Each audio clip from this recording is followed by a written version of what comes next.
And it was almost a dream of like, oh, can you imagine if it went legal in the state? On October 1st, people will likely have the chance to buy cannabis for the first time in Vermont, as a few dispensaries have been given the green light to start selling recreational marijuana.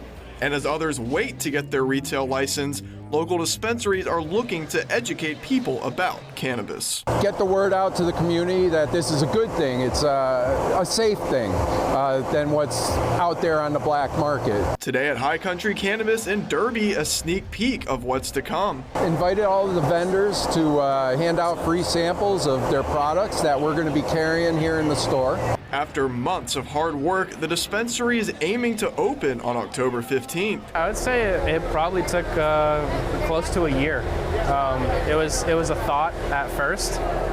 We had to communicate thoroughly with the state and the towns to make sure that this is something that can happen. Communication with officials is key to make sure all aspects of the process are legal. When we're ready to move something, then we have to contact the CCB, or Cannabis Control Board, and provide them with the vehicle, the person, the amount we're moving. While there is plenty of excitement, some are still skeptical. I've found myself at, local town meeting or, select board meetings and things of that nature where there's still a lot of pushback.